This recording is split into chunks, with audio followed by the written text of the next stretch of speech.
Quand on parle immobilier neuf aussi, on pense au Grand Paris, qui booste littéralement la construction. Maintenant, ce n'est pas un long fleuve tranquille. Le Grand Paris, quel est l'état des lieux et quels sont les enjeux? Où en est-on pour le Grand Paris?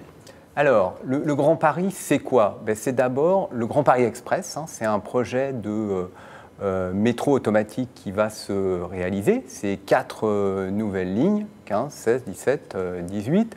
C'est le prolongement de lignes qu'on connaît, qui existent, la 11 et la 14. Et puis, c'est le prolongement également du RER E, qui s'arrête aujourd'hui à Saint-Lazare et qui va se prolonger vers l'ouest, notamment vers la Défense. Donc, 200 km de nouvelles lignes, 68 gares.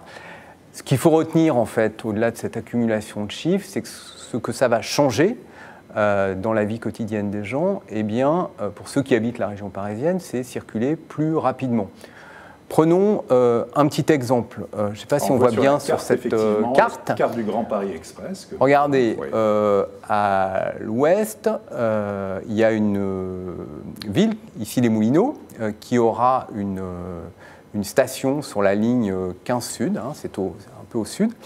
Aujourd'hui, pour aller de Issy-les-Moulineaux à l'ouest à Champigny à l'est, d'accord, que l'on voit. Aujourd'hui, il faut repasser par Paris, le centre de Paris, et il faut un peu moins d'1 heure, 57 minutes. Demain, on prendra la ligne 15, qu'on voit là, et on mettra 2 fois moins d'une demi-heure. Donc réduction du temps de transport, c'est ça. Réduction du temps de transport. Ouais. Donc c'est une opportunité pour des gens qui veulent acheter un logement, pas forcément dans Paris, d'accord, et pouvoir se rendre à leur travail, que ce soit à la Défense ou autre. Du coup, le gouvernement a dit on construit 35 000 logements par an dans le Grand Paris, et demain, à la faveur de ce nouvel équipement, il y en aura 70 000. C'est pas rien, doubler la charge. Donc tout est parfait, sauf évidemment que tout ça, ça coûte cher et de plus en plus cher. C'était budgété à 25 milliards. Et puis maintenant, les experts disent ça sera peut-être 28 ou 35. Du coup, Emmanuel Macron a dit qu'il allait se pencher là-dessus et à la fin de l'année, début janvier, il dira si on fait toutes les lignes ou si certaines sont étalées dans le temps. La livraison, c'était entre 2022 et 2030. Peut-être qu'il dira il y a des lignes qui ne sont pas prioritaires, celles qui vont sur le plateau de Saclay, la ligne 18, dans le sud. On peut peut-être attendre jusqu'en 2035. Néanmoins... Et pour illustrer, on voit des projets du Grand Paris d'ailleurs, pendant que vous parlez, Jean-Yves. Parce que des projets, il y en a un autre architecte qui est là, en développe, il nous en parlera, mais des projets, il y en a. Ça veut donc dire aussi que des opportunités pour des gens qui veulent acheter dans le neuf, il y en a. Alors où ça? Où ça? D'abord, on peut penser que dans le nord, je ne sais pas si on peut le voir sur notre carte, à Saint-Denis, il y aura une station, voilà, à Saint-Denis-Pleyel, vous la voyez.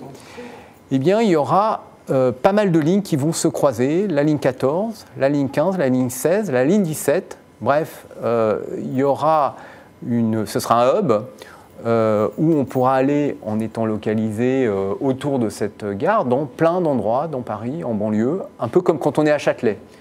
Donc là, il y a du sens à se localiser là. Aujourd'hui, c'est du sens à investir, dans l'immobilier, à acheter.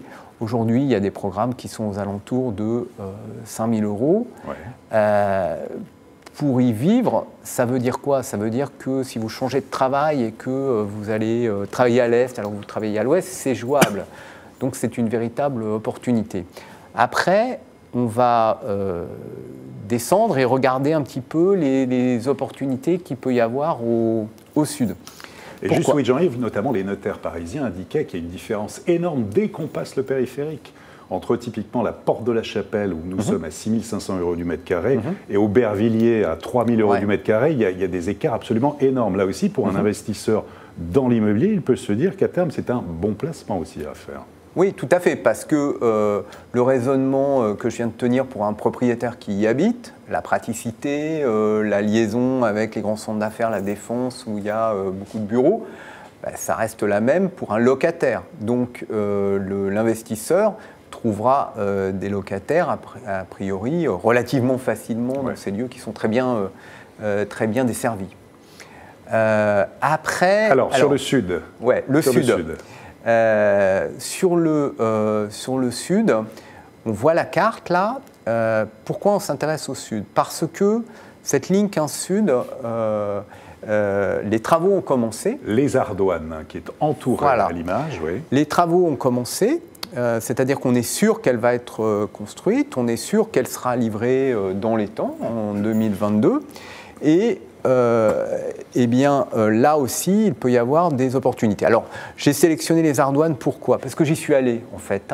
Et aujourd'hui, c'est quoi les Ardoines? C'est à Vitry. Donc aujourd'hui, c'est pas grand-chose. D'accord? C'est une friche industrielle. Passez-moi l'expression, ça ressemble à rien. Demain, il y a une gare du Transilien. La SNCF tient ou pas ses horaires. Donc, être localisé là-bas, c'est pas top aujourd'hui. Demain, le fait qu'il y ait une gare qui vous permette d'aller plus facilement à la Défense, plus facilement dans les bureaux de l'Est parisien, un métro automatique, c'est-à-dire fiable, d'accord, comme la ligne 14 qu'on prend tous pour les Parisiens ici, c'est un véritable atout. Or, demain, il y a des programmes de logement et un véritable quartier avec des commerces, des aménités, etc., qui vont sortir de terre. Donc beaucoup de programmes immobiliers neufs. Beaucoup de programmes immobiliers neufs pour des tarifs, là encore, qui sont raisonnables, d'accord, de l'ordre de 4 à 5 000 euros. Pour la région parisienne, pour la région parisienne, c'est très raisonnable. Et puis, si on a encore un moment...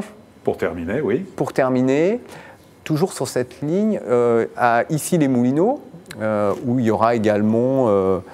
Fort d'Issy, Vanves-Clamart, il y aura une gare du Grand Paris. Là, et c'est une option qui existe là ou à d'autres endroits, il y aura carrément des immeubles sur la gare, donc très proches.